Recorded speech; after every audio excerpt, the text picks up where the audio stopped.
Hey guys, Coldbrew here. Welcome back to another video. Path of Light have just opened up. It was expected. We are getting used to these events right after a fusion comes, where they want to say, okay, if you really want to get a soul for a champion, the one that you just got from a fusion, if you went for it, then here it is. Here's your chance.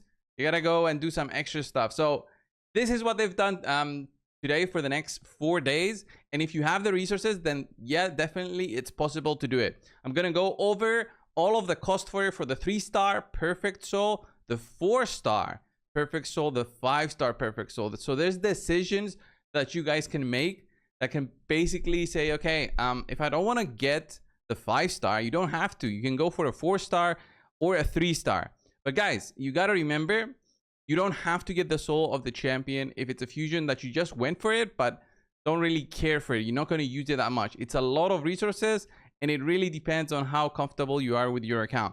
So let me just say, when you are going for a blessing, okay, when you are going for a blessing, the blessings have different power depending on the number of the stars that you have. So the awakening at 3 stars does give you HP, attack, defense, which are great stats, especially for Incarnate, which is like a tanky champion. HP defense is great.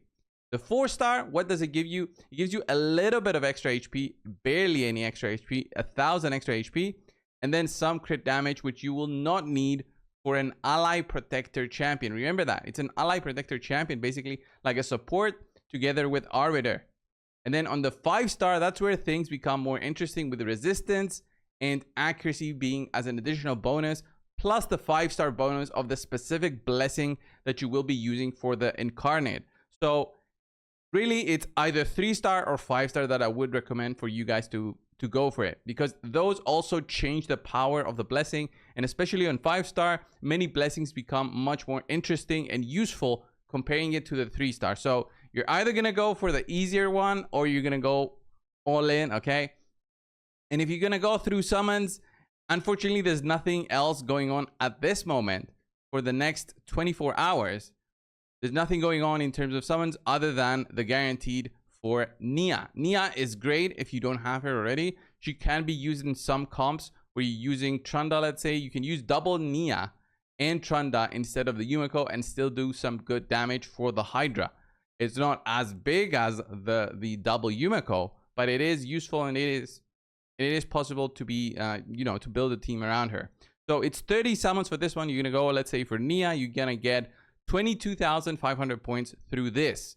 22,500. So the 22,500 will get you all the way down here where you pick up the first event key. That is what you want to be focusing. The first event key costs 13,000 points in total. Let's say you take the left side, you get the cheapest route here. This is 13,000, and then you need another 5,000 to unlock the 3-star perfect soul. So in total, that's 18,000 points for the 3-star. With just the 30 summons, you are covered, plus some extras.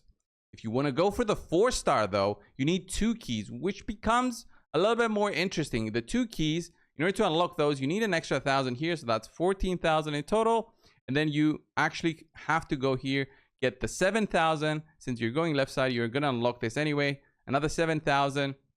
And then another 12,500. So it already becomes a little bit of extra work that you gotta do. So this is 14,000 plus the 7,000. That's 21,000, and then another 12,500. That is 34,500 to pick up the 3-star perfect soul.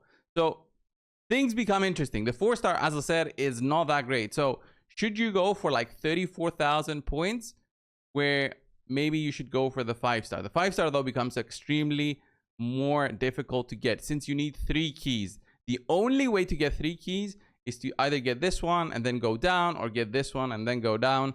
The price is the same, okay, to get all the keys here. So you 13,000 here, so that then it's 20,000, 30,000, 32,000, and then another 50 here.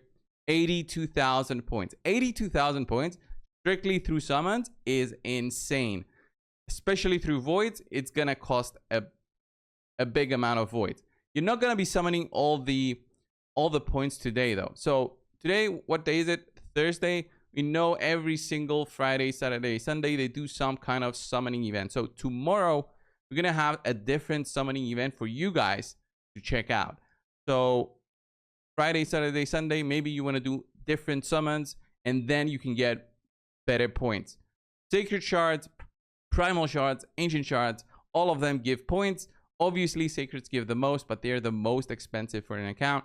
If you want to do the whole thing, you're going to do 20 sacreds, and that's 90,000 points, basically getting the 5-star perfect soul immediately because of that. So it all depends on what you want to be doing for the Incarnate and whether the 5-star is worth it for you. So the Incarnate, does it make sense for me to pick it up and take it to the full awakening? If we have a look at the Incarnate skills, it does have provoke. So the extra accuracy will play a role if you are somebody who's going to be building this champion with provoking enemies in mind. The extra accuracy works very well. Extra resistance also works very well. The A2, what does this have? It's an attack that also removes shields. To remove shields, you need accuracy. So already that 5-star becomes a little bit more interesting in the sense of just helping you get to those accuracy targets quicker. Then we have the ally protection, which does not get affected by the 5-star blessing, but the resistance helps for resisting your buffs being stolen from the enemies who, let's say, have a buff steal or a buff remove skill. So have that in mind. The 5-star becomes much better, but again, extremely more costly. And then we have the passive that the Incarnate has, which gains accuracy based on each ally having an ally protection. So already, let's say for the Hydra, you're going to have 5 allies. For other situations, you're going to have 4 allies. So that's 80 extra accuracy. Okay. With that in mind, is accuracy that much needed? Accuracy is relatively easy to get. You don't need that much for the Hydra. You need about 380, let's say. So you get the 80 from here or 100 from here. So you need about 280 to build on her. Resistance, on the other hand, is much more required. You need like 450 to 500 for Nightmare Hydra. But you're not really going to be running the Incarnate in Nightmare Hydra. She doesn't have the kit there to justify all of that investment, if that makes sense. So again, the resistance you can get a little bit here through ally protection, but again, it's not that much. You can get like 100 extra resistance, but I don't think she's gonna be it for using her for the Hydra. There's definitely a place for her. It's just that the investment for 82,000 points, guys, for the average player out there who doesn't have a heavy account, who doesn't have that many resources, might not be the wise thing to do. Right? You don't have to go all in on every single fusion just because they offer it to you. You can take a break for this one. I would say it's pretty reasonable. Take a break or go for the 3-star, at least to just have a blessing. And then think, okay, I can use the Incarnate a little bit, but I'm not going to go the full 82,000 points, 82,500 points for the 5-star. That's my recommendation, guys. And we do expect the fusion coming in about, so what's the day today? So we have Thursday. Usually we have fusion starting on Thursdays, by the way. So it's not going to start in June. It's very likely going to start at the start of next month. So by the 4th of July, I do expect the next fusion to come through. I don't think it's going to be as early as the 27th. So next week, 7 days from now, I think it's going to be around the 4th of July, somewhere there. And they might even do something for, I don't know, for the Americans out there, for July 4th, Independence Day, right? For you guys, they might do something very unique. They always do different packs, like, you know, St. Patrick's Day packs and all that.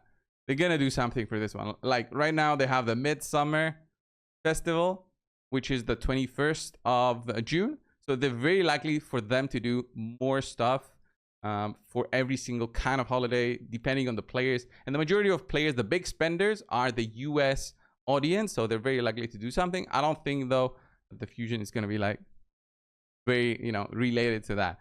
It might just coincide with the 4th. We might even have like a guaranteed at that time, and then maybe they delay it by another week and they have that start by the 11th of July. But I don't think it's going to take 3 weeks for the next fusion to come. Even so, guys, I think save up your resources, go for the 3-star maybe, which is relatively easy, even without summoning at all. You can just do upgrading of champions. You do their ranks and then you do their levels. It's champion training. it is very, very mundane, very boring, but it is giving you points without actually using your shards, which are more useful as a resource for the average player out there to be completing fusions. These are way more difficult to get than these. These can be grinded out.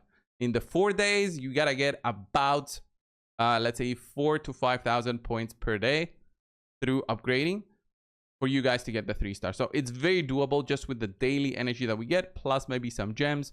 And then maybe if there's like a promo code or something coming out on the weekend, who knows, you might be able to get it without spending anything that you really saved up. Okay, especially I'm talking about the, you know, the free gift to you from us to you, you know, these that we save up every single day from just logging in.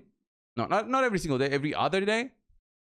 So have that in mind. This was the video, guys. Thank you all. I hope you found it helpful for you guys to finish the Path of Light or do the Path of Light. Have that in mind. Thank you all. Also put down in the comments, what do you guys think other players should be doing? Like your tips and advice. I'm not all of the knowledge in Raid Shadow Legends, so I love to hear when players give their own insight down below in the comments. So maybe do that. Thank you all. I'll see you in the next one. See ya.